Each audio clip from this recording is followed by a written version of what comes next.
फला हादिय लह वनशहदु अल्ला इलाहा इल्लल्लाहु वहदहु ला शरीका लह वनशहदु अन्न सय्यदना व मौलाना मुहम्मदन अब्दुहु व रसूलुहु अम्मा बअदु फ़अऊज़ु बिल्लाहि मिनश शैतानिर रजीम बिस्मिल्लाहिर रहमानिर रहीम अल-यौम अकमलतु लकुम दीनकुम व अत्ममतु अलैकुम निअमती व रज़ीतु लकुमुल इस्लाम दीना वक़ाल अल्लाहु तबारक व तआला फ़िल क़ुरआनिल मजीद ला तब्दील लिकलिमातिल्लाह सदक़ल्लाहुल अज़ीम। All praise and thanks are Allah's, the Lord of the Alameen, mankind, jinn and all that exist.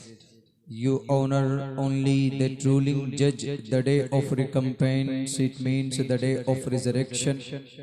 You alone we worship, you alone we ask for help, each and everything.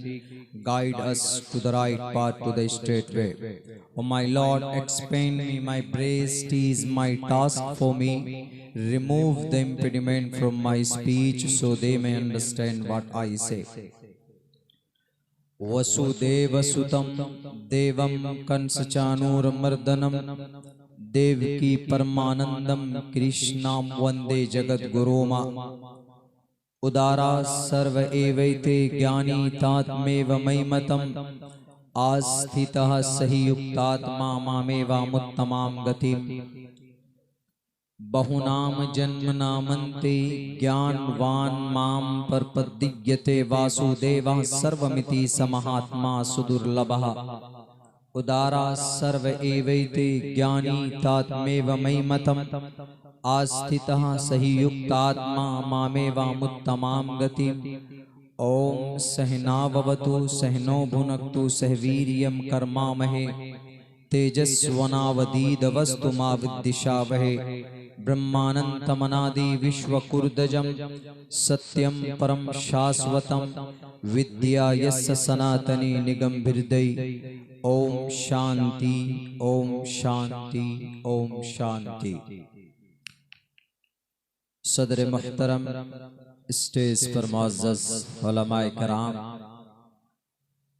और शुअराए इज़ाम और इस पिंडाल के नीचे जमा होने वाले दीनी ईमानी और हमारे समाजी भाइयों, पर्दे में बैठी हुई, अपने घरों में बैठी हुई हमारे समाज के इज़्ज़तदार माँ और बहनों, हय्या अलल फलाह कॉन्फ्रेंस के बैनर तले आप लोग यहाँ जमा हुए। मैंने आप लोगों के सामने कुरान करीम की 2 आयत मुकम्मल नहीं, मुख्तसर और समझे टुकड़ा मैंने आप लोगों के सामने पेश किया है।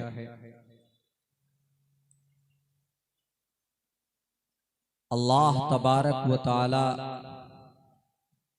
हमारा अकीदा है, बल्कि पूरी दुनिया के इंसानों का अकीदा है कि मानव को पैदा करने वाली जात खुसूसन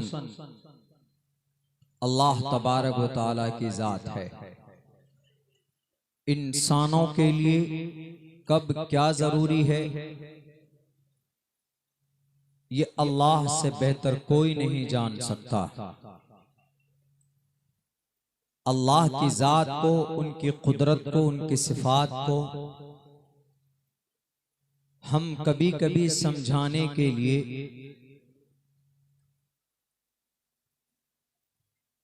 इन दुनियावी चीजों का सहारा लेते हैं, वरना अल्लाह तबारक व तआला की ताकत और अल्लाह की कुदरत और अल्लाह तबारक व तआला की जात ऐसी है, लैसा कमिस्लिही शै न तस्य प्रतिमास्ति। अल्लाह तबारक व तआला दुनिया की किसी चीज के मुशाबे नहीं है, न तो उसकी ताकत, हम दुनिया की किसी ताकत से उसका तुलना कर सकते हैं, न हम किसी शक्ल और सूरत से अल्लाह तबारक व ताला को कंपेयर कर सकते हैं कि अल्लाह की शक्ल उनकी सूरत ऐसी होगी। एक समझाने के लिए, चूंकि इंसान है, मिसाल के जरिए बहुत जल्दी समझ जाता है, तो अल्लाह तबारक व ताला बेटर जानता है इस पृथ्वी पर, इस पूरे ब्रह्मांड में जितने भी जीव जंतु हैं और जितने भी क्रिएचर्स हैं, मखलूकात हैं,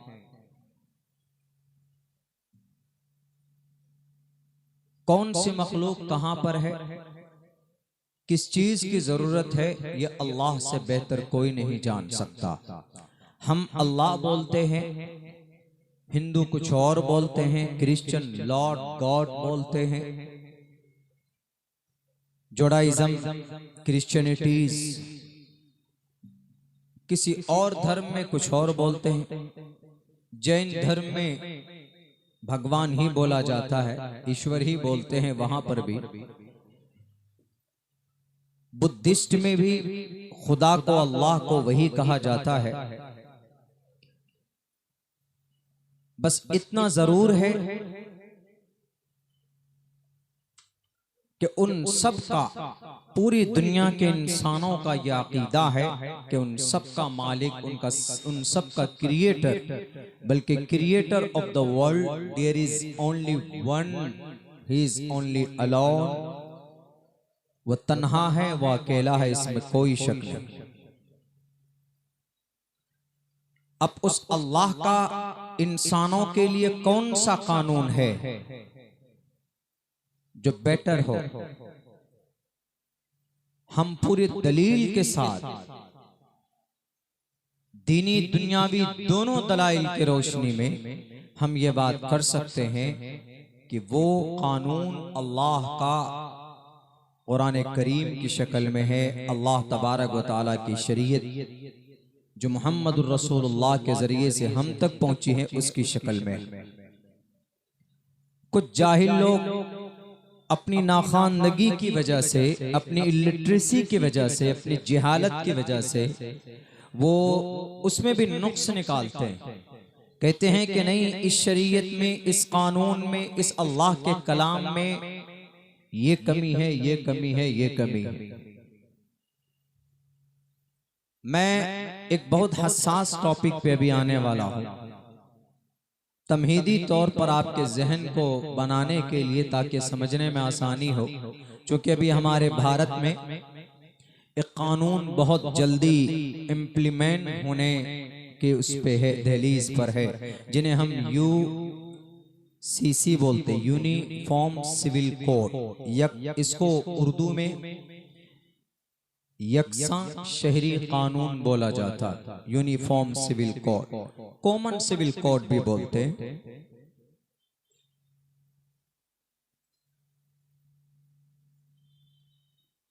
लॉ कमीशन के जरिए नोटिफिकेशन भी जारी है।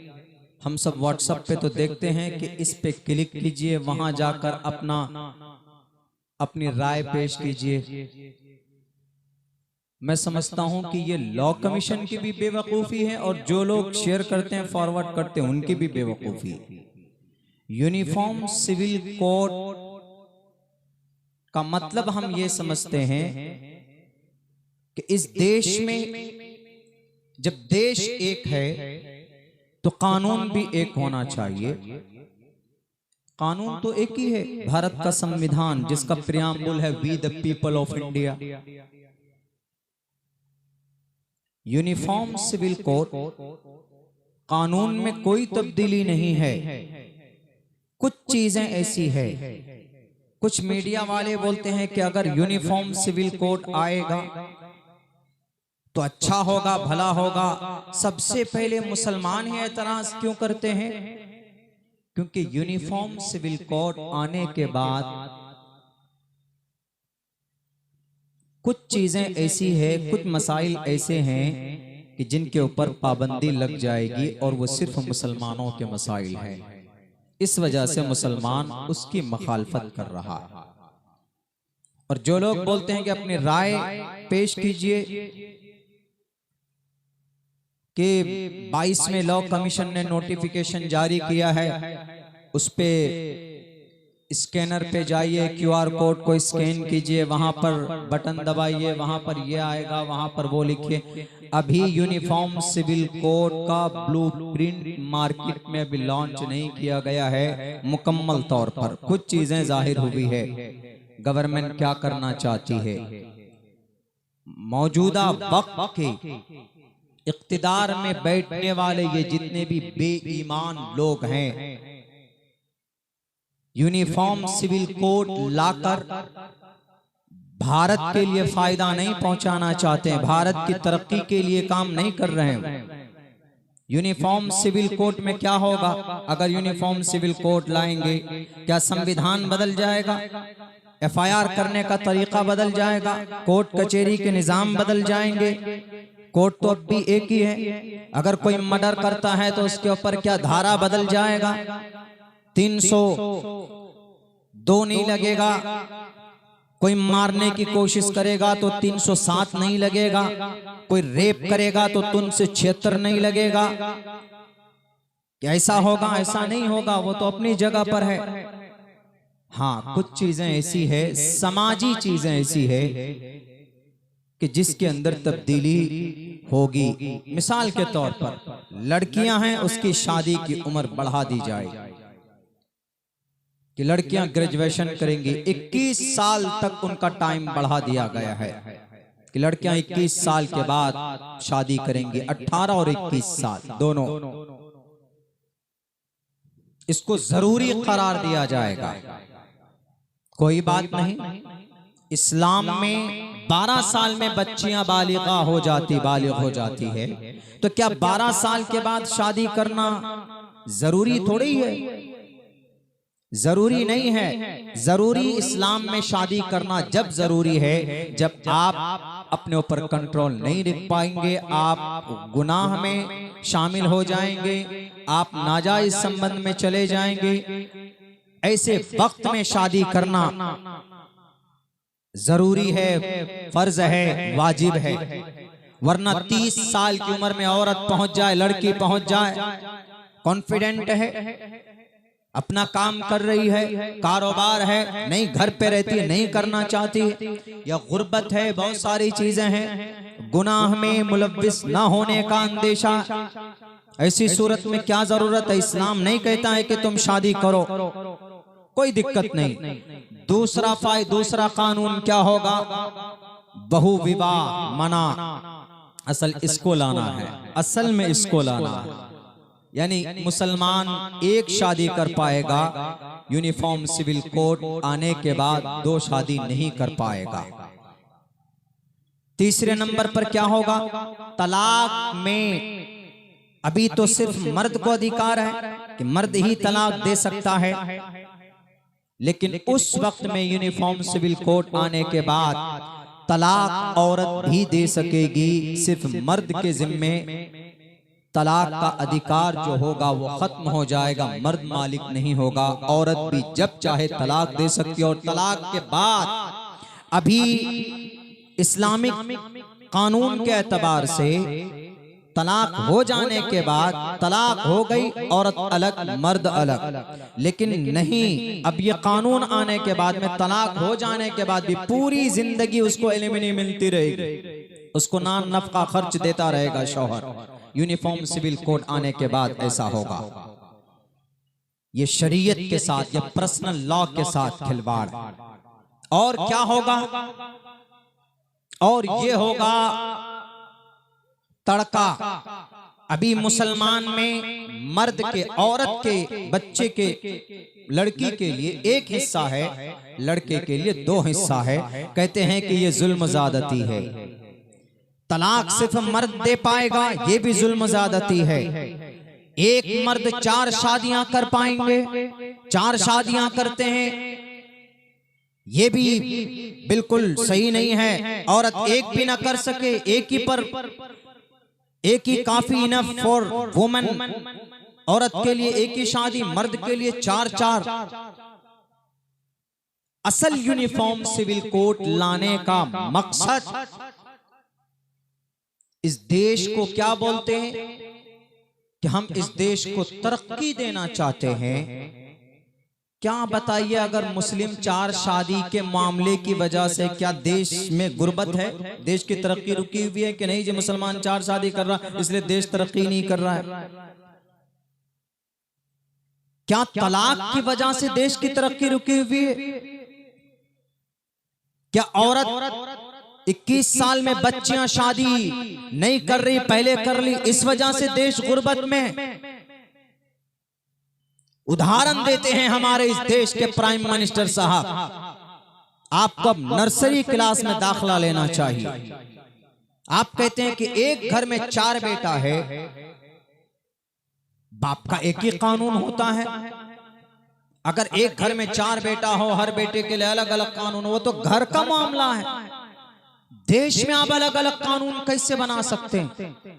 देश के संविधान आर्टिकल 19, आर्टिकल 25 और आर्टिकल 14 का वायलेशन आप कर रहे हैं, आपको पता होना चाहिए। आर्टिकल 44 का सहारा आप ले रहे हैं। दफा 44 में क्या लिखा है उस पर भी गौर करने की जरूरत है। इसी दफा 44 को लेकर यूनिफॉर्म सिविल कोड लाना चाहते हैं, यानी एक ऐसा कानून, समान नागरिक संहिता, यानी सब बराबर। जब एक देश है एक कानून, मैं कहता हूं होना चाहिए। हम तो पहले कहते हैं चिल्ला चिल्ला करके, भाई जब खुदा एक है तो इंसान क्यों अलग अलग है? जब देश में प्राइम मिनिस्टर एक है तो कानून भी एक होना चाहिए सबके लिए। जब खुदा एक है तो 33 करोड़ देवी देवताओं को फिर अलग करो। एक खुदा को क्यों नहीं मानते, एक परमात्मा को क्यों नहीं मानते? कहते हैं कि नहीं, एक ही कानून होना चाहिए। अभी तो अमेरिका घूम करके गया है प्राइम मिनिस्टर साहब। अमेरिका में 50 स्टेट है, 50, और दुनिया के अंदर नंबर 1 पर तरक्की याफ्ता कोई मुल्क है तो कौन है? अमेरिका। 50 स्टेट हैं और 50 कानून हैं, अलग अलग स्टेट के अलग अलग कानून। बहाना ढूंढते हैं आप, कुछ नहीं है। और हम मुसलमान हैं ना, सोशल मीडिया के जरिए जो मैसेजेस देखते हैं इतना परेशान हो जाते हैं। क्या करना जी, उठते बैठते परेशान हो जाते। यहाँ प्रोटेस्ट, वहाँ झंडा, वहाँ लाठी, वहाँ डंडा, वहाँ नारे तकबीर, यहाँ ये वहाँ वो। कुछ नहीं करना है, कुछ नहीं। अगर ऐसा होता है, खुद भारत के संविधान आर्टिकल नंबर 14 में लिखा हुआ है, इक्वलिटी बिफोर लॉ और the equal protection of the laws within the territory of India. भारत के अंदर सब के सब बराबर हैं और मजहब पर अमल करने की आजादी आर्टिकल नंबर 25 देता है।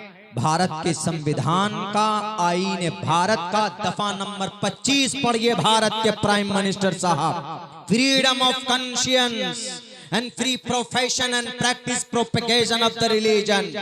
हर किसी को अपने मजहब, अपने पर्सनल लॉ के मुताबिक जिंदगी गुजारने की आजादी भारत का संविधान देता है। आर्टिकल नंबर 25 से लेकर 28 तक देता है। आइए पढ़िए, देखिए। अगर आपको देश के संविधान से मोहब्बत है, अगर आपको देश में तरक्की आप देखना चाहते हैं, देश को तरक्की के तरफ ले जाना चाहते हैं, तो इन तलाक और 4 शादी और बेटियों की शादी की उम्र बढ़ाकर देश तरक्की नहीं करेगा, बल्कि इन डाकुओं के मुंह में ताले लगाओ जो करोड़ों रुपए लूट कर इस देश से बाहर चले गए, जो 114 साल पुराने मदरसों को चलाते हैं, जो ये फिरक़े बातिला, फिरक़े ज़ालिला, इनके हाथ में हथकड़ी डालकर जेल के सलाखों के पीछे डालो, तभी ये देश तरक्की की तरफ जाएगा। जो पढ़े लिखे लोग हैं, जो एजुकेटेड हमारे बच्चे हैं, पटना की धरती पर प्रोटेस्ट करते हैं, उनको जॉब दीजिए, उनको नौकरी दीजिए, देश तरक्की की तरफ जाएगा। सब तो लुटेरे बैठे हो, अब बैठकर कहते हो कि इस देश के अंदर कोई योग्यता नहीं। 1990 तक इस पूरे भारत के अंदर बिहार टॉप रहा है IAS और IPS देने में। योग्यता नहीं है, नौकरी नहीं होती, देने का बहाना नहीं तो कभी सीटेट निकालो, कभी डीएलएड निकालो, कभी बीएड निकालो, अब बीपीएससी निकालो। ऐसे ऐसे पढ़े लिखे हमारे नौजवान, करा लो डिबेट किसी चौराहे पर, किसी भी सड़क पर बैठकर। हमारा एक नौजवान जब पढ़ना शुरू करेगा साइंस विज्ञान की किताबों को, हिस्ट्री की किताबों को, तो तुम्हारे पसीने छूट जाएंगे। देश इससे तरक्की करेगा। ये नहीं यूनिफॉर्म सिविल कोड ले आओ। यूनिफॉर्म सिविल कोड है गोवा में, क्या गोवा आसमान पर चला गया? अलग अलग अगर कानून है, आप कहते हैं कि अलग अलग कानून है, एक जगह करो, कीजिए एक जगह। हम भी कहते हैं, हम तो शुरू से ही कहते हैं, हमारे नबी पाक अलैहिस्सलातु वस्सलाम का भी पैगाम, आप अलैहिस्सलातु वस्सलाम ने कहा मुत्तहिद रहो, मिलजुल कर रहो, भेदभाव न करो। ईश्वर भी कहता है, साफ साफ लफ्जों में कहा। मैंने यही वो मंत्र पढ़ा था आपसे 4-5 साल पहले, जनाब मुजम्मिल साहब की मदरसे का इदारे का जब प्रोग्राम था, वो मेरे जहन से निकल रहा है। धर्म क्षेत्रे कुरुक्षेत्रे समवेतायुत्सवः, धर्म की बात कही गई, लेकिन उसके अंदर शूद्रो ब्रह्मणतामिति, 7872 साल पहले जो किताब लिखी गई उसी में है यह मंत्र। इसमें क्या कहा गया? छुआछूत भेदभाव नहीं, साफ साफ लफ्जों में कहा गया है। शूद्रो ब्रह्मणतामिति ब्रह्मणश्चैति शूद्रताम क्षेत्रियो याति वितरत्वं विघाद्वीच्यं तथेच स एकेवात्रपति परजानाम कथम पुनर्जाति कीर्त पर भेदा। हम चीख कर कहते हैं स एकेवात्रपति, इस जमीन को पैदा करने वाला, इस आसमान आकाश को पैदा करने वाला, सूर्य को चंद्रमा को पैदा करने वाला, वायु जल को पैदा करने वाला परमात्मा एक। तो 33 करोड़ देवी देवता की पूजा भी नहीं होनी चाहिए। कानून एक मत चिल्लाइए, बल्कि एक ईश्वर को मानकर शपथ लीजिए कि परमात्मा आप ही एक है। ब्रह्मा ने ही तो सवाल किया था, ब्रह्मा ने सवाल किया था शिव जी से, कृष्ण ने समझाया था बल्कि उस वक्त के कृष्ण नहीं, सबसे बड़े इस कायनात को परवरिश करने वाले विष्णु ने समझाया शिव को कि शिव कैसे सवाल करते हो। उन्होंने कहा कि ब्रह्मा को पैदा करने वाली जात भी तो कोई है जिसने ब्रह्मा को पैदा किया। शिव जी का ये सवाल था, किनसे? विष्णु से। विष्णु ने कहा कि नहीं, इससे आगे बात मत करो, तुम आगे मत जाओ, बस जो है वही है, हम ही इन तीनों हैं। इन दुनिया को पैदा करने वाला पिता ये ब्रह्मा जी हैं और पालने वाले ये विष्णु जी हैं, और शिव तुम मारते हो, तुम आंधी और तूफान लाते हो, मृत्यु तुम देते हो, बस यही 3 चीज इस दुनिया की हकीकत है, बात दुनिया के अंदर और कोई नहीं। उन्होंने कहा, शिव जी ने कहा कि नहीं, इस संसार को, आसमान को, आकाश को, वायु को, सूर्य को, चंद्रमा को, जल थल वन, इन सब को किसने पैदा किया? मानव को ब्रह्मा पैदा कर सकता है, मान सकते हैं मानव को पैदा किया, इंसानों को पैदा किया, लेकिन इनसे पहले और भी तो चीजें मौजूद थी, उसको किसने पैदा किया? तुम्हारी सोच रुक जाएगी, उसकी तहकीक, उसका पता अल्लाह तबारक व तआला अपने कुरान करीम के अंदर देता है। अल्लाह तबारक व तआला कहता है कि इन तमाम चीजों का क्रिएटर अगर कोई है तो अल्लाह तबारक व तआला की जात, उसी अल्लाह ने कुरान करीम को बनाया। और अगर मुसलमान 4 शादी करता है तो कुरान में है, फन्किहू मा ताब लकुम मिनन निसाई मसना व सुलास व रुबा। जरूरी नहीं है कि हर मोमिन जाकर 4 लड़कियों के हाथ पकड़कर कबिल तू कहे, जरूरी नहीं है। मिसाल के तौर पर अगर किसी ने शादी की, पहली बीवी से कोई औलाद नहीं हुई, अगर आप यूनिफॉर्म सिविल कोड ले आएंगे तो क्या करेगा वो? उसी की आरती उतारेगा, उसको लात चप्पल घूंसे से भी मारता है। देखेंगे आप गांव समाज में अगर कोई औरत 2 साल 3 साल तक कोई बच्चा ना दे तो फौरन उसके ऊपर क्या तुहमतें लगाते, अरे तो बांझ है, कोस कोस कर मार देते हैं उसको। तो इस्लाम ने एक रास्ता निकाला। इस्लाम में क्या ऑप्शन है? इस्लाम में यह ऑप्शन है कि अगर कोई 3 साल 4 साल तक कोई औरत बच्चा नहीं दे पाती है, बांझ हो गई, कमी है, कोई प्रॉब्लम है, तो इस्लाम कहता है दूसरी कर लो, दूसरी से बच्चा ना हो तीसरी कर लो, तीसरी से ना हो चौथी कर लो।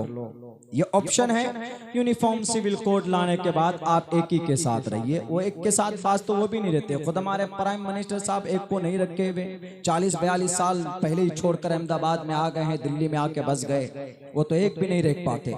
एक तो ये फायदा है 4 शादी करने का, ये फायदा। लेकिन मुसलमान नहीं करता। मुसलमान तो एक ही से परेशान हो जाता है, करता नहीं, किसी मजबूरी पे दूसरी या तीसरी करता है। बाज लोग चौथी भी कर लेता है, ऐसा तो बहुत कम, 100 में से मेरे ख्याल से आपको एक आध मिल जाए तो गनीमत। लेकिन फायदा क्या, हिकमत है इसमें।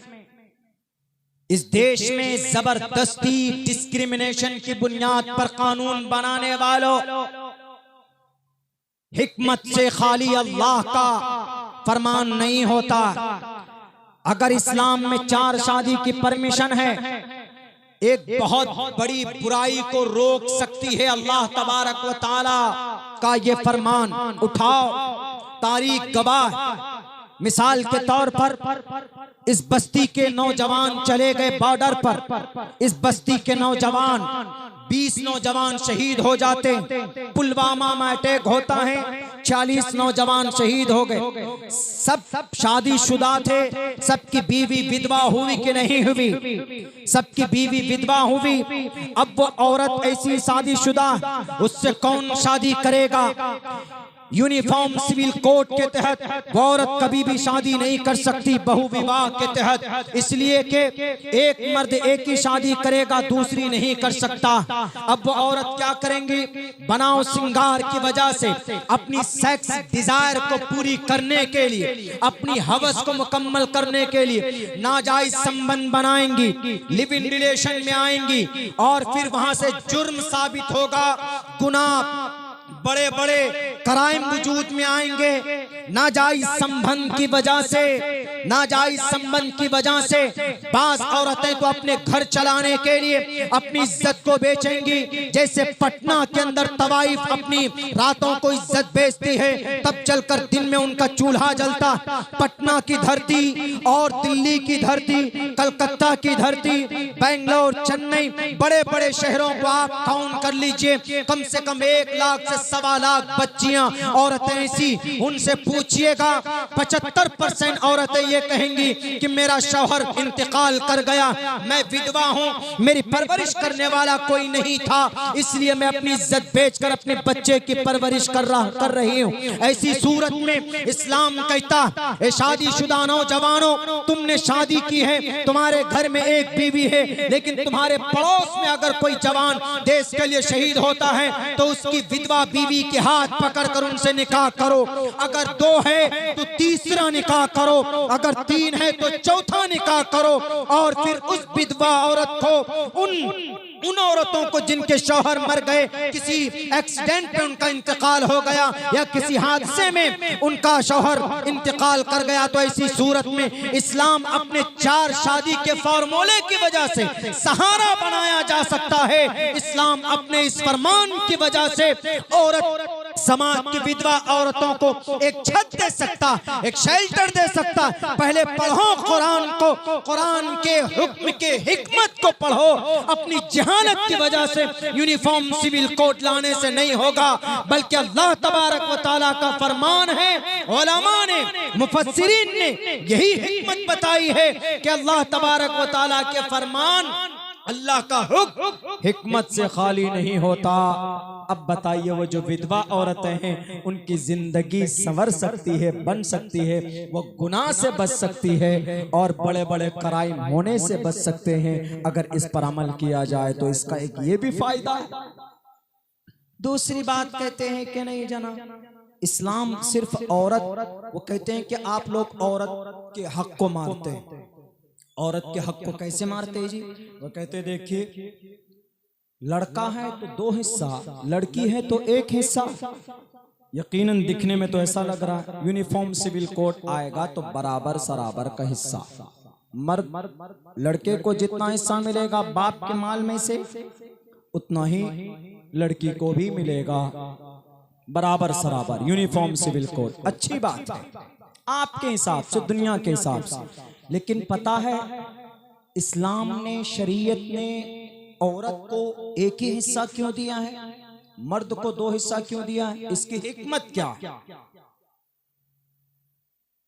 राज क्या है?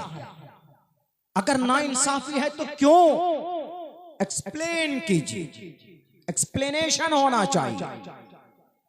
और यकीनन होना चाहिए जो लोग टीवी के डिबेट पे जाते हैं, बैठते हैं, इस्लाम की तर्जमानी करते हैं, मैं उनसे कहूंगा कि थोड़ा पढ़ करके जाइए, थोड़ा स्टडी कर करके जाइए और उनको समझाइए कि इस्लाम ने अगर औरत को 1 हक दिया है, 1 हिस्सा दिया है, मर्द को 2 दिया है, उसकी वजह है। बीमार होता है, बीवी बीमार होती है, बच्चा बीमार होता है, माँ बाप बीमार होते हैं, वालिदैन, तो कौन लेकर जाता? लड़का लेकर जाता। पॉकेट से पैसे किसके खर्च होते? लड़के के खर्च होते। जेल चला जाए, एक्सीडेंट हो जाए, किसका पैसा जाएगा? लड़के का जाएगा, मर्द का जाता है। बीवी, बच्चे, अगर वालिदैन जिंदा है तो वालिदैन किनके सर पर, किनकी जिम्मेदारी पर? बेटे की जिम्मेदारी पर। तो इस्लाम ने क्या कहा? बेटे को इसलिए डबल मिलना चाहिए। और अगर लड़की है तो क्या हॉस्पिटल लड़की जाती? माँ बाप की खिदमत, माँ बाप की देखभाल कोई लड़की करती है? नहीं, वो तो शादी करके कहाँ चली गई? अपने शौहर के साथ। और उस लड़की का खर्च भी शौहर के जिम्मे, लड़की को तो कुछ खर्च नहीं करना पड़ता। तो इस्लाम ने कहा इसीलिए लड़की के हक में 1 हिस्सा, क्योंकि उसको खर्च बर्दाश्त नहीं करना पड़ता और लड़के को खर्च बर्दाश्त करना पड़ता है। ये राज है मीडिया वालों, ये राज है। यकीनन तुम्हारा कलेजा अगर बड़ा है, तुम्हारा जमीर जिंदा है, तो अब्दुल्ला सालिम को इनवाइट करना किसी दिन, बताऊंगा, समझाऊंगा कुरान के पैगाम की हिकमत को। ये नहीं कि भाई अल्लाह ने कुरान में कह दिया बस, नहीं, कुरान की हिकमत को बताऊंगा। सिर्फ चीखने चिल्लाने से टीवी के रूम में, न्यूज के रूम में बैठकर इस्लाम को बदनाम करना कि नहीं, इस्लाम में देखिए औरत का हक मार लिया जाता है। अरे मर्द के जिम्मे सारे खराजात आते हैं, औरत के जिम्मे कोई खर्च नहीं आता है। इसलिए इस्लाम ने कहा कि मर्द को 2 हिस्सा मिलेगा और औरत को, लड़की को 1 हिस्सा मिलेगा। कौन सी गुनाह की बात है? कोई गुनाह नहीं है। ये हिकमत है, हिकमत। डीपली अगर पढ़ोगे तो तुम्हारा दिल भी कहेगा कि यकीनन कुरान करीम का फरमान सच्चा और बेटर है। परेशानी को फेस करने वाला मर्द, कोई दिक्कत आए, परेशानी आए, केस हो जाए तो जेल मर्द जाए, कहीं पर अगर कोर्ट में हाजिरी देना हो तो मर्द जाए, मजदूरी करने के लिए मर्द पहुंचता है, पसीने में, धूप में पसीना मर्द निकालता। कुरान करीम पर एतराज करना बहुत आसान है। अगर यकीनन तुम्हारे अंदर कुछ क्वालिफिकेशन है तो मैं तुम्हें दावत देता हूं, पैगाम देता हूं, ज्यादा नहीं, 6 महीना कुरान करीम की तफसीर को, मसाइल को स्टडी करके देखो, खुद यूनिफॉर्म सिविल कोड की मुखालफत करोगे। यूनिफॉर्म सिविल कोड लाओ, शादी के ताल्लुक से लाओगे। शादी के मंडप पर किसका कानून चलेगा, मुसलमान का कि हिंदू का? आदमी अगर धर्म कोई परिवर्तन करेगा तो कौन सा मंत्र पढ़ेगा? ओम भूर्भुवः स्वः तत्सवितुर्वरेण्यम पढ़ेगा कि ला इलाहा इल्लल्लाह पढ़ेगा कि एक ओंकारा सतनाम करता बिरुद नरवु नरवीर अकाल मूरत अजवनी से भुंगुर प्रसादी पढ़ेगा। बताओ जरा किस कानून पर अमल होगा? भारत के संविधान का आर्टिकल नंबर 14 जब खुले लफ्जों में कह दिया कि इसके अंदर कोई कॉम्प्रोमाइज नहीं हो सकती, सब के सब बराबर है, इक्वलिटी बिफोर लॉ। कानून के नजर में सब बराबर। जब सब बराबर हैं तो मुस्लिम पर्सनल लॉ को क्यों टारगेट कर रहे हो? मुस्लिम पर्सनल लॉ के लिए मुसलमानों से मशवरा। हमारे बड़े वो लोग जो क़यादत कर रहे हैं, जो कहते हैं कि नोटिफिकेशन आ गया, राय दीजिए, आप उनसे ब्लूप्रिंट मंगाइए, उनसे मुसव्वदा मंगाइए कि हमारे मुस्लिम पर्सनल लॉ के कौन कौन से कानून को जद में ला रहे हैं। नहीं जनाब, वहां से आदेश आया। एक आम मुसलमानों को मालूम नहीं है कि what is the definition of uniform civil code, what is the matter of uniform civil code. Uniform के जरिए से क्या कहा जा रहा, क्या समझा जा रहा। अगर लाने की कोशिश की जाए, अध्यादेश लाया जाएगा। अगर पार्लियामेंट में कानून पास होगा, राज्यसभा में मना करवाने की कोशिश कीजिए, राज्यसभा में पास होगा तो भारत का राष्ट्रपति मना कर सकता। अगर तीनों जगह पास हो जाए, आंख बंद कर कर अदालत उज़्मा सुप्रीम कोर्ट में पहुंचिए और कहिए कि भारत के संविधान का आर्टिकल नंबर 14 के खिलाफ ये कानून बन रहा, आर्टिकल नंबर 25 के खिलाफ ये कानून बन रहा। पैसे खर्च कीजिए, चंदा कीजिए, हम चंदा देंगे, कौम चंदा देगा, और केस फाइल कीजिए, केस दायर कीजिए, कानूनी लड़ाई लड़ाइए। नोटिफिकेशन से फायदा नहीं होगा। अगर फायदा होता तो 3 तलाक के ऊपर कानून न बनता। आपको लॉलीपॉप थमाया जा रहा, आपको चुस्की दिया जा रहा, आप चूसते रहो, अंदर अंदर कानून बनकर आ जाएगा और आप कानूनी लड़ाई लड़ने के लिए इधर उधर देखते फिरेंगे। और क्या कहते हैं कि यूनिफॉर्म सिविल कोड के जरिए से एक फायदा ये भी होगा कि हलाला और इद्दत, हलाला और ये इद्दत खत्म हो जाए। क्या यूनिफॉर्म सिविल कोड को ला रहे हलाला और इद्दत खत्म करने के लिए? हलाला और इद्दत की वजह से भारत तरक्की नहीं कर रहा है, ताज्जुब है। हमारे प्राइम मिनिस्टर साहब अमेरिका जाते हैं, 300 करोड़ रुपए खर्च होते हैं, उनकी वजह से देश गरीब नहीं हो रहा है। हलाला और इद्दत मुसलमान भी नहीं जानता ढंग से कि हलाला और इद्दत। इद्दत तो समझता है कि या तो तलाक में या तो शौहर के इंतकाल के बाद इद्दत में कुछ दिन बैठते हैं, बिल्कुल नो ब्यूटी नो ऑर्नामेंट, कुछ नहीं, घर में बैठ जाइए, उसी को इद्दत बोलते हैं। कुछ लिमिट है, कुछ टाइम है। और हलाला को मुजरिम बनाकर पेश किया हमारे और आपके सामने। मेरे मुसलमानों, हलाला यकीनन हलाला का मिसयूज हम लोगों ने किया, और हम जैसे तालिबे इल्म ने भी न बताकर हमारे कुछ पढ़े लिखे लोगों की भी गलती और चूक इनसे हुई है कि ये लोगों को हलाले के बारे में नहीं समझाते। और वो हलाले को क्या समझते हैं? मौजूदा जो हलाला है, मौजूदा तलाक दे दिया अपनी बीवी को, मुफ्ती साहब के पास गए कि मुफ्ती साहब मैंने बीवी को तलाक दे दी, उस वक्त नशे में था, अब क्या होना चाहिए? तो अब मुफ्ती साहब भी कहीं कहीं रास्ता बताते गबे की सूरत हलाला कर लो। मेरे अल्फाज बड़े सख्त होंगे, मुफ्तियान किराम उलमाए किराम बैठे हुए। हलाला करवाया नहीं जाता, हलाला होता है ऑटोमेटिकली। अगर आपने हलाला करवाया जानबूझकर, किसको हलाला समझते? आपने बीवी को तलाक दी, आपकी बीवी को तलाक हो गई, अलग अलग इद्दत गुजारिए जी। इद्दत गुजारने के बाद एक पढ़ा लिखा आदमी कहता है तुम्हारी बीवी जो थी अब तुम उसी से निकाह करना चाहते हो तो अब हलाला कराओ। हलाले का क्या प्रोसेस? इद्दत गुजरने के बाद किसी से उसका निकाह कराओ। निकाह के बाद वो औरत अपने नए शौहर के साथ, जिसके साथ निकाह हुआ, उसके साथ वो वक्त बिताए, उनके साथ बिस्तर पे जाए, खलबत होनी चाहिए। उसके बाद फिर वो शौहर उसको, हम लोग जो हलाला समझ रहे हैं, फिर वो शौहर उसको तलाक दे, फिर इद्दत के बाद फिर तुम अब कर सकते हो। ये जो प्रोसेस हुआ है इसको हलाला बोलते हैं। हलाला इस्लाम में जानबूझकर कराना, बिलकस्त कराना कि तुम करो, एक दिन के बाद फिर तुम उनको तलाक दे देना, इतना पैसा ले लो। बहुत लोग कराते हैं, हराम है, नाजायज है, लानत है अल्लाह और उसके रसूल की तरफ से ऐसा कराने पर। फिर हलाला होता कैसे?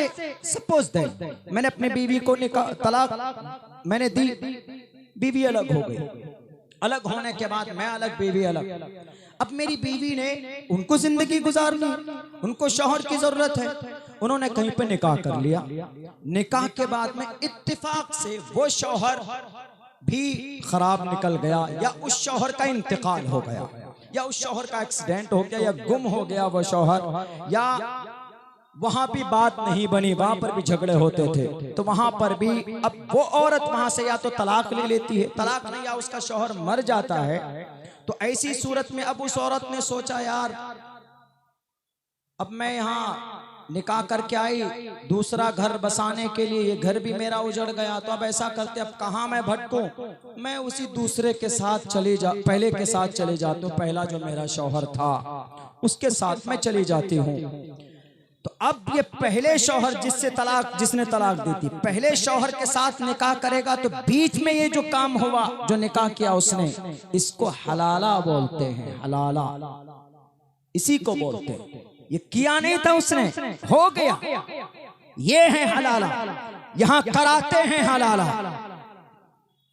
और ये लोग जानते नहीं, पहचानते नहीं, समझते नहीं, इस्लाम में हलाला नाजायज, मुरव्वजा हलाला नाजायज हम भी कहते हैं। इस्लाम में तलाक का बेहतरीन तरीका, तलाक के सिस्टम को तुम बदलना चाहते हो कि जितना अधिकार मर्द को है उतना ही अधिकार औरत को मिलना चाहिए। ठीक है, औरत नाक़िसुल अक्ल होती है, औरत का दिल बहुत कमजोर होता है, वो कमांडेड नहीं होती, ग्रांडेड नहीं होती है, वक्त वक्त पर बदल जाती है, औरत कमजोर होती, उनका इरादा कमजोर होता है, उनकी शहादत कमजोर होती है। इसीलिए दो औरत की गवाही एक मर्द के सामने में कबूल की जाती है। क्यों? औरत की कमजोरी की वजह से। इसीलिए इस्लाम ने कहा कि औरत को कोई अधिकार नहीं मिलना चाहिए, वरना छोटी बात होगी फौरन शौहर को कहेगा कि तलाक, फौरन कानून के लिए वो कोर्ट पहुंच जाएगा कि नहीं जनाब तलाक मिलना चाहिए, मैं तुम्हें तलाक देती हूँ। यूनिफॉर्म सिविल कोड लाने से आखिर किसको बदलना चाहते हैं? हमारे मुसलमानों की शरीयत के अंदर मदाखलत करना चाहते, मुसलमानों की पर्सनल लॉ को छेड़ना चाहते। आप बोलो ना कि मुसलमानों तुम्हारी वजह से ये देश तरक्की नहीं कर रहा, हम तुम्हें तारीख गिना कर रखेंगे, हम तुम्हें बताएंगे कि इस देश को तरक्की हमने कैसे दी। इस देश के अंदर मिसाइल नहीं था तो मिसाइल देने के लिए मुसलमान कलमा पढ़ने वाला आगे बढ़ा। इस देश के अंदर, इस देश में क्रिकेट की दुनिया के अंदर नाम रोशन करने वाले हमारे कलमा पढ़ने वाले मैदान में आए तो देश का नाम रोशन किया। इस देश को तरक्की नहीं मिलती थी, गुनाहों की दुनिया में मार्केट करते हो। जब तक उर्दू जुबान को नहीं दाखिल करोगे तो उस वक्त तक तुम्हारा नाम बुलंद नहीं होगा, तुम्हारे म्यूजिक कबूल नहीं होंगे। वह गलत बात है, मैं तर्जमानी नहीं कर रहा हूं, बल्कि इन लोगों को समझाना चाहता हूं कि जिसको तुम गलत नजरिए से देखना चाहते हो, भारत के संविधान को तुम बदलना चाहते हो। इस देश की एक पुरानी तारीख मुसलमानों की रही है, मुसलमानों ने इस देश को तरक्की दी है, अपने खून को बहाकर तरक्की दी है। इस देश को तरक्की देने में इन्होंने अपने आप को कमजोर कर लिया। सच्चर कमीशन की रिपोर्ट पढ़ो, मुसलमान अगर कमजोर है तो अपनी करतूत की बुनियाद पर, लेकिन देश के खिलाफ कोई मुसलमान कहीं नहीं गया। कानून बनाना है आपको मुसलमानों के लिए तो बनाइए ना। सैकड़ों मुसलमान मॉब लिंचिंग कर दिए जाते। 2 रोज पहले भुवनेश्वर की सरजमीन पर 3 किलोमीटर दूर वहां के सीएम के घर से 2 नौजवानों को बांध कर मारा गया। आप इसके ऊपर रोक लगाओ ना। अगर मॉब लिंचिंग रुकेगा तो देश तरक्की करता हुआ जाएगा। क्या हुआ उत्तराखंड के अंदर? ये कह दिया गया कि मुसलमान यहाँ पर कोई बिजनेस नहीं करेगा। क्यों? भारत के संविधान का आर्टिकल नंबर 19 के अंदर क्या कहा?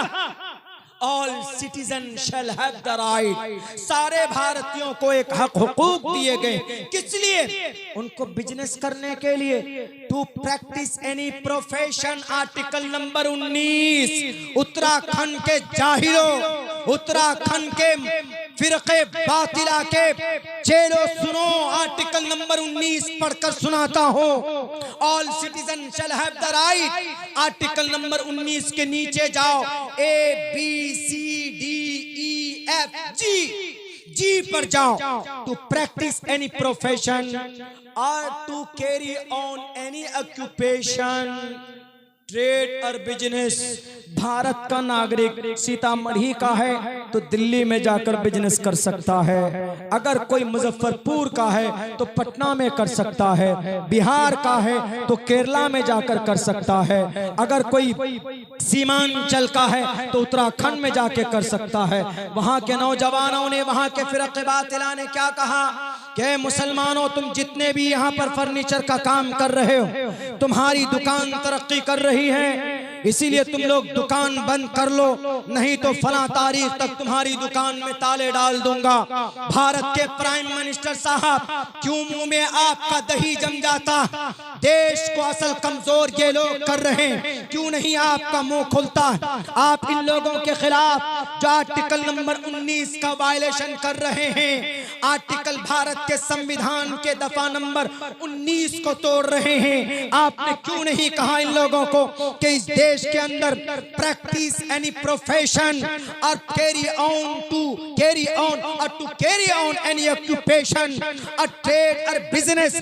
जब लिखा हुआ है कि कोई मुसलमान हो कि हिंदू हो किसी भी स्टेट में जाकर तिजारत कर सकता है, आप क्यों नहीं मना करते इन लोगों को? क्यों मना नहीं करेंगे? इसीलिए कि आपके चेले, आपके चमचे, आपके काम करने वाले होते हैं, आपके पीछे पुष्ट पनाही में ये लोग काम करते। इन दहशतगर्दों को, इन देश के लुटेरों को, इन शराबियों को रोक लो, खुदा की कसम देश हमारा तरक्की करेगा। इन लुटेरों को जिनको आप पैसे ट्रांसफर करते, आप शेल कंपनी में 20,000 करोड़ रुपए आप देते हैं पीएम फंड से निकाल कर, इन लुटेरों के हाथ में हथकड़ी लगाओ। मैं कसम खाकर कहने के लिए तैयार हूं, हमारा देश तरक्की करेगा। हर इंसान के अकाउंट में 1-1, 1.5 लाख रुपए जमा होगा। असल देश तरक्की इसलिए नहीं कर रहा, यूनिफॉर्म सिविल कोड, शरिया कानून की वजह से देश की तरक्की थोड़े रुकी हुई, आज थोड़े। भारत के अंदर में मुसलमान कब से हैं? हजारों साल पुरानी तारीख है इस देश के मुसलमानों की, और खुसूसन भारत के अंदर तो यूं कहिए अल्लाह के नबी अलैहिस्सलातु वस्सलाम के ज़माने में हज़रत उमर फारूक रज़ी अल्लाह ताला अन्हु के ज़माने से ही उनके एक खलीफा, उनके बड़े सहाबी, उनके ज़माने से भारत के अंदर मुसलमानों का आना शुरू हो गया था, और तब से लेकर इस देश में, इस मिट्टी पर मुसलमान अपनी शरीयत पर अमल करते। उत्तराखंड के अंदर अल्टीमेटम लिख दिया कि नहीं निकल जाओ। वहाँ के मुसलमान इसलिए तरक्की कर रहे हैं क्योंकि वहाँ के मुसलमानों ने ईमानदारी से अपनी तिजारत और अपने बिजनेस को आगे किया है। उन्होंने मोहम्मद रसूलुल्लाह के सुन्नत के मुताबिक तिजारत शुरू की तो अल्लाह तबारक व तआला ने उनकी तिजारत में, उनके कारोबार में बरकत अता किया, तो वो लोग आगे बढ़े। तो तुम्हारे पेट में क्यों दर्द होता है? तुम सिर्फ सर पर, माथे पर कफन बांध लो, उसके बाद कहते फिरो कि नहीं देखो हम कर रहे हैं बिजनेस, हमारी तरक्की नहीं हो रही, इन्हीं की तरक्की हो रही, इसीलिए लो धमकी। इससे देश आगे नहीं बढ़ेगा, इससे हमारा देश कमजोर होगा। आउट ऑफ कंट्री के अंदर हमारे इस देश की बदनामी होगी। जितनी कोशिशें करना कर लो, जितनी कोशिश करनी है, बहुत पहले से कोशिश हो रही है शरीयत को बदनाम करने की, शरीयत को मिटाने की। मिटना तो दूर की बात है, क्योंकि अल्लाह ने साफ कह दिया कि भी अल्लाह का कानून कभी बदल ही नहीं सकता, मिट ही नहीं सकता, ला तब्दील लिकलिमातिल्लाह। दूसरी बात है कि जो लोग बदनाम करने की कोशिशें करते हैं, कभी कश्मीर फाइल बना देते, कभी केरला स्टोरी बना देते। केरला स्टोरी में 32,000 लड़कियां वो कन्वर्ट होकर सीरिया चली गई, वो उसमें दाइश में ज्वाइनिंग हो गई। तो हम देश के प्राइम मिनिस्टर साहब से पूछना चाहते हैं कि आपका जो सेक्रेटरी साहब हैं अजीत डोभाल साहब, बड़े टैलेंटेड हैं, 4 साल पाकिस्तान में रहकर आए, केमिकल हथियार कैसे बनता उसका पता लगा कर क्या है, वो क्या अचार बना रहे थे। जब 32,000 बच्चियां जा रही थी, वीजा किसने इनको अप्लाई किया? आपको पता नहीं कि बच्चियां कहां जा रही, पता चला पूरी षड्यंत्र थी वो डायरेक्टर की। अब कुछ नहीं मिलता, फिल्म में मार्केटिंग करनी है, धर्म के ऊपर बना दो। अभी एक और धर्म के ऊपर बना दिया, वो आदि पुरुष। आदि पुरुष का मतलब सबसे पुराना आदि ग्रंथ, पुरानी किताब। आदि पुरुष का मतलब सबसे पुराना आदमी। तो श्री रामचंद्र जी के ऊपर है, तो श्री रामचंद्र जी आदि पुरुष थे ही नहीं। श्री रामचंद्र जी से पहले की भी तारीख है, उनके ऊपर फिल्म बना दिया। अब एक और फिल्म बनाया, कौन सा? मुसलमानों के ऊपर 72 हूर। और इसको किससे जोड़ दिया? मुसलमानों से जोड़ दिया कि इस्लाम में है हिंदू को मारो, मारते मारते शहीद हो जाओ, मारो, हिंदू को मार कर आओगे तो 72 हूर मिलेंगे। हमने इसके ऊपर बहुत तफसील से स्टडी की 72 हूर के ताल्लुक से। हूर का असल क्या मसला, हूर का तज़किरा है। वो लोग कहते हैं कि अच्छा अजीब मसला है भाई इस्लाम में। दुनिया में कहते शराब पीना हराम, और मरने के बाद कहते हैं कि शराब, मरने के बाद शराब जायज। कैसी शरीयत है? दुनिया के अंदर में औरत से नाजायज संबंध बनाना पाप है। मरने के बाद जब स्वर्ग जाएंगे तो वहां अपनी बीवी के अलावा 72 होने में किसी हिंदू को मार कराओ, गलत बात है। किसी हिंदू को क्या किसी प्राणी को तकलीफ देने की परमिशन नहीं है इस धरती पर। 72 हूर का क्या मसला? 72 हूर का मसला, हूर का कॉन्सेप्ट इस्लाम में यह है कि जो जन्नती होगा, जो अल्लाह के फरमान के मुताबिक अपनी जिंदगी गुजार कर जाएगा, मरने के बाद अल्लाह तबारक व तआला उसको हूर अता करेंगे। हूर कैसी होगी? हूरुन ईन, बड़ी आंखों वाली, कअमसालिल लुअलुइल मकनून, और बहुत सी हूरुन मक़सूरातुन फिल ख़ियाम, हवेलियों में, खेमों में हूर होंगी, खूबसूरत समझाने के लिए, खूबसूरत बड़ी आंखें वाली। कुरान करीम में इसकी तफसीर मौजूद है, बल्कि अहादीस पढ़ेंगे, तिरमिजी पढ़िए, उसके अंदर इब्ने माजा पढ़िए, उसके अंदर अल्लाह के नबी फरमाते हैं कि जो जन्नती होगा वो उसको जन्नत के अंदर उसको हूर दिए जाएंगे। जन्नती होगा उसको वहां पर शराब पिलाई जाएगी। वो ये शराब नहीं, ये नापाक जो अंगूर सड़ा कर पता नहीं उसमें शराब बनाने वाला पेशाब भी करता होगा। इसीलिए हमारे सीएम चीफ मिनिस्टर साहब नीतीश साहब ने उसको बैन लगाया। ये शराब शरीबी नहीं, ये शराब पीने के बाद अकल मफलूज हो जाती, ये शराब पीने के बाद आदमी बीवी को मारता, ये शराब पीने के बाद आदमी गाली बकता, ये नापाक शराब है। शराब means to drink something, to drink something in the heaven, किसी चीज को, मशरूब को पीना। वहां शराब से मुराद वो शराब है जो अल्लाह के तरफ से वो शराब, और वो नापाक नहीं है। उसको पीने के बाद आदमी की अकल खत्म नहीं होगी। वो शराब पीने के बाद आदमी जिना नहीं करेगा। वो शराब पीने के बाद आदमी बीवी को नहीं मारेगा। वो शराब पीने के बाद आदमी का जो कॉमन सेंस है वो अपनी जगह के ऊपर बाकी रहेगा। ये वो शराब है मैडम मीडिया वाली, वो शराब है। और 72 हूर का जो तर्जमा तुम करते हो कि 72 हूर मुसलमान हिंदू को मार कर आएगा, मर जाएगा, शहीद होगा, तो कल क़यामत में अल्लाह 72 हूर देंगे। गलत बात।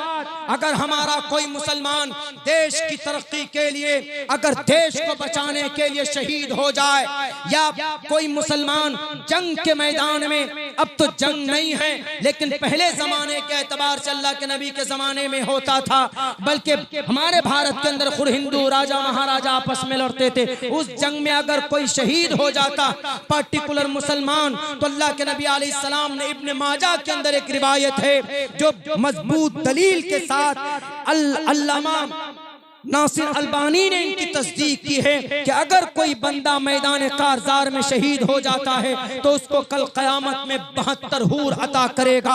और वो 72 हूर मैडम मीडिया वाली, तुम कहते कि 72 हूर का मालिक कौन? 72 हूर की निगरान आला, उनका सिपे सालार, उनका मुखिया, उस शौहर का बीवी वो उसका जिम्मेदार होगा। ये जवाब है, कुरान और हदीस की रोशनी में जवाब है। इसलिए अपनी छोटी और कोताह फहम की वजह से हिंदू मुसलमानों को लड़ाने की कोशिश मत करो। और रही बात, जो भी बात हम यूनिफॉर्म सिविल कोड के ताल्लुक से बात कर रहे हैं, हमको अधिकार है, एक नागरिक होने का अधिकार है कि आपका ये यूनिफॉर्म सिविल कोड ये भारत के संविधान का आर्टिकल नंबर 25 के खिलाफ में है, आर्टिकल नंबर 14 के खिलाफ में है, आर्टिकल नंबर 19 के खिलाफ में है, आर्टिकल नंबर 26 के खिलाफ में है, 27 के खिलाफ में है, 28 के खिलाफ में है। बोलना हमारा अधिकार। मेरी राय ये, जाती राय ये है कि यूनिफॉर्म सिविल कोड लाने से देश की तरक्की नहीं, बल्कि अगर देश की तरक्की चाहते हो, ये जितने भी हिंदू मुसलमानों के मामलात होते मॉब लिंचिंग के, इनके ऊपर रोक लगना चाहिए। ये हमारी 1114 साल पुराना मदरसा बिहार शरीफ में जला दिया गया, उनके ऊपर केस होना चाहिए। जिन्होंने जलाया 4000 किताबें जला दी, उन किताबों का मुआवजा मिलना चाहिए, उनके ऊपर केस बुक होना चाहिए, उनको कैफरे किरदार तक पहुंचाना चाहिए। हमारे जो उलमाए किराम, हमारे जो मुफ्तियाने किराम है, हमारे जो अल्लाह के वली, वो हमारे गुरु होते, उनका सम्मान होना चाहिए। अगर आप कुरान और शरीयत के रोशनी में अगर इनके मकाम और मर्तबे को नहीं जानते हो तो उठाइए श्रीमद् भगवत गीता 7वें और 8वें अध्याय का मंत्र नंबर 18 और 19 के अंदर उल्लेख मौजूद है। कहा गया, साफ साफ लफ्जों में कहा, बहुनाम जन्मना मनते ज्ञानवान माम पर पद्यते वासुदेव सर्वमिति समहात्मा सुदुर्लभः। साफ लफ्जों में कहा गया कि जितने भी पढ़े लिखे लोग होते हैं वो हकीकत में ईश्वर की तरफ से ईश्वर की नॉलेज उनमें, जानकारी उनमें होती है। जैसे हम लोग ईश्वर का सम्मान करते हैं, वैसे हमें इन पढ़े लिखे यानी उलमा का सम्मान करना चाहिए। और ये कुरान करीम में साफ लफ्जों में मौजूद है। अल्लाह ने साफ लफ्जों में कहा है, इन्नमा यख्शल्लाह मिन इबादिहिल उलमा, कि अल्लाह तबारक व तआला से डरने वाले उलमा होते हैं, जिनकी फजीलत अल्लाह खुद अपने अल्फाज में बयान करे। उनके मकाम और मर्तबा, उनका मकाम और मर्तबा क्या होगा हम और आप अंदाजा नहीं लगा सकते। मेरे भाइयों, मेरे साथियों, वक्त बहुत हो चुका है। एक थोड़ी सी तारीख मैं बताना चाहता हूँ मुख्तसर से वक्त में, चूँकि आपको दिल साहब को भी सुनना है, अशफाक साहब को भी सुनना है, मुजाहिद भाई भी शायद खाना नहीं खाए हैं, कोई बात नहीं, इनका ये तो मेज़बान है, ये सीता की मढ़ी के रहने वाले हैं। सीता की मढ़ी की तारीख आपके सीतामढ़ी से ही जुड़ी हुई है। ये जो जानकी नगर शायद अब नेपाल में है, सीतामढ़ी की जन्मभूमि यही है। इसीलिए नेपाल ने ये जो अभी आदि पुरुष फिल्म आई, इसके ऊपर बैन लगा दिया। सीता मैया की कुछ चीज़ें ऐसी दिखाई गई जिससे उनका अपमान हुआ। इसीलिए ये सीता मढ़ी, मैं जब भी बोलता हूँ सीता की मढ़ी यानी सीता की जाए पैदाइश, आपको शुआरा किराम को सुनना है। लेकिन मैं इतनी बात ज़रूर कहूँगा कि अगर आप नहीं जानते हैं तो जानकारी हासिल कीजिए, और कानूनी कार्रवाई, कानूनी लड़ाई की कहीं पर भी बात आए तो मैदान में आगे रहिए और अपने बच्चों को पढ़ाइए, अपने बच्चों को तालीम दीजिए, मस्जिद से जुड़िए, मदरसों से जुड़िए। अगर इन सब जगहों से नहीं जुड़ेंगे तो हमारी कभी कभी बेकदरी की वजह से हमारे मदारिस जला दिए जाते।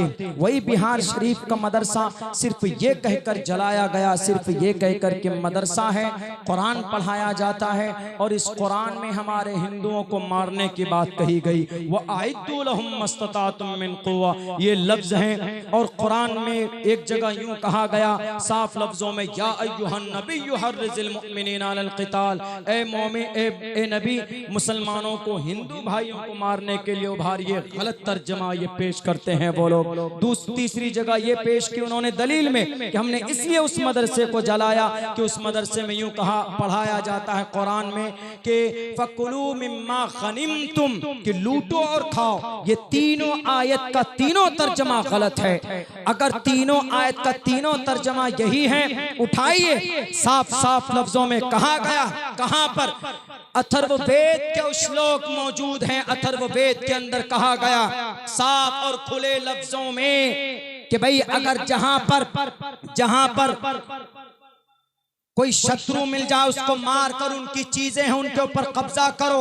फकुलू मिम्मा गनिमतुम, लूट की माल मैदान कारजार में मिले तो उनके ऊपर कब्जा करो, उनको खाओ, मना नहीं है। उस पर है वो आयत। लेकिन ये लोग खामखा बोलते हैं कि नहीं, ये आपके कुरान करीम के अंदर ये आयत है, ये गलत है। या अय्युहन नबी युहर्रिज़िल मुमिनीना अलल क़िताल, अगर आदमी अगर चाइना हमारे मुल्क में घुस जाए तो मोदी जी सोकर रहेंगे नहीं। मोदी जी कहेंगे अपने चीफ, अपने आर्मी से, नेवी से और बीएसएफ से, सीएसएफ से, सबसे कहेंगे, पुलिस प्रशासन से कहेंगे कि भाई जो भी टेररिस्ट है, जो भी घुसपैठिए है, उसको काफिर किरदार तक पहुंचाओ।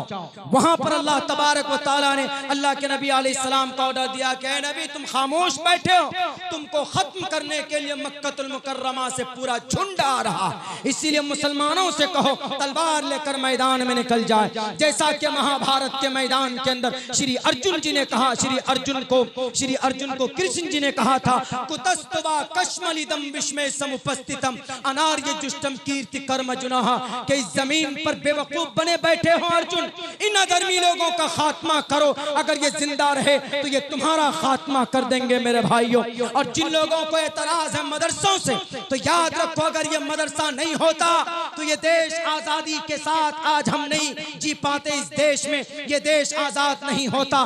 मदरसा ना होता, शाह वलीउल्लाह ना होते, शाह वलीउल्लाह ना होते तो शाह अब्दुल अजीज भी ना होते, शाह अब्दुल अजीज ना होते तो जिहाद का फतवा अंग्रेज के खिलाफ कौन देता, शाह अब्दुल अजीज ना होते, हाजी इमदादुल्लाह ना होते, हाजी इमदादुल्लाह ना होते, मौलाना कासिम भी ना होते, मौलाना कासिम ना होते तो मौलाना अब्दुल रशीद भी ना होते, मौलाना अब्दुल रशीद ना होते तो याद करो मौलाना सैयद अहमद शहीद, मौलाना सैयद इस्माइल, सैयद शाह इस्माइल शहीद रहमतुल्लाहि अलैहि ना होते। ये अकाबिर अगर ना होते तो इस देश में 1831 में दूसरी कुर्बानी अंग्रेज के खिलाफ 51 लोगों की, उन 1831 में बालाकोट की पहाड़ी पर कौन अंग्रेज के सामने में जाता? यही टोपी और दाढ़ी वाले थे। कुरान पढ़ने वाला 1799 में अगर मदरसा ना होता तो इस देश का तमाम तने तनहा योद्धा टीपू सुल्तान बैक वक्त दोनों हाथों से तलवार चलाने वाला, मैं कसम खाकर कहने के लिए तैयार, पूरी दुनिया में से कोई योद्धा दिखा दो जो एक हाथ से बैक वक्त दोनों हाथों से तलवार चलाता हो अपने मुल्क के लिए। अगर तारीख ने किसी का नाम नोट किया है तो उस योद्धा का नाम टीपू सुल्तान। पढ़ा कहां से था? मदरसे से पढ़ा था। जिस दिन शहीद हुआ था 1799 में 2 पारे की कुरान करीम की तिलावत सुबह करके मैदान कारजार में गया। अगर मदरसा ना होता, टीपू सुल्तान ना होता, अगर मदरसा ना होता, हमारे उलमा ना होते, दारुल देवबंद ना होते, मौलाना कासिम, मौलाना शेखुल हिंद ना होते, शेखुल हिंद ना होते, तहरीक रेशमी रूमाल ना आती, शेखुल हिंद ना होते, मौलाना उबैदुल्लाह ना होते, अगर शेखुल हिंद ना होते, मौलाना शेखुल इस्लाम सैयद हुसैन अहमद मदनी ना होते, अगर हुसैन अहमद मदनी ना होते, कौन हुसैन अहमद मदनी? मौलाना अरशद मदनी के अब्बा, मौलाना असद मदनी के अब्बा, मौलाना महमूद मदनी के दादा।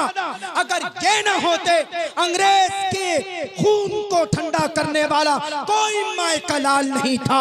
अगर मदरसा ना होता तो 65,000 उलमाए किराम सूलियों पर न लटकते। मदरसा जलाने वालों, अगर मदारिस ना होता तो ये देश आजाद नहीं होता। आज देश की आजादी में एक बड़ी कुर्बानी किन की है? उलमाए किराम की है। मैं गया हूँ जलियांवाला बाग, जाएंगे जलियांवाला बाग में तो गेट पर एक स्तंभ है सफेद, नाम सबके लिखे हुए हैं उस जलियांवाला बाग में। ये तारीख हमारी है। इस देश को आगे अगर जाना है तो हिंदू, मुसलमान, क्रिश्चियन, जैन, बौद्ध, जो भारत का संविधान है, प्रियम्बुल है, we the people of India, हम मिलकर रहेंगे। एक दूसरे की मदद और ताउन से हमारा मुल्क आगे जाएगा इंशाअल्लाह तबारक व तआला। हम दुआ करते हैं कि अल्लाह इस मुल्क में अमन व अमान का माहौल बनाए, सब मिलजुल कर रहें। इन राजनेताओं की शरारत से हम आवाम की हिफाजत फरमाए। ये बड़े नालायक होते, अपनी कुर्सी बचाने के लिए किसी को भी ज़िबा कर देते हैं, कुर्सी पाने के लिए किसी का भी जनाजा निकाल देते हैं। मुजाहिद भाई बहुत अच्छी तरीके से समझते हैं मेरे इस इशारे को। अल्लाह से दुआ है अल्लाह कहने सुनने से ज़्यादा अमल की तौफीक अता फरमाए। बहुत बहुत शुक्रिया, जज़ाकल्लाह। अस्सलामु अलैकुम व रहमतुल्लाहि व बरकातहू।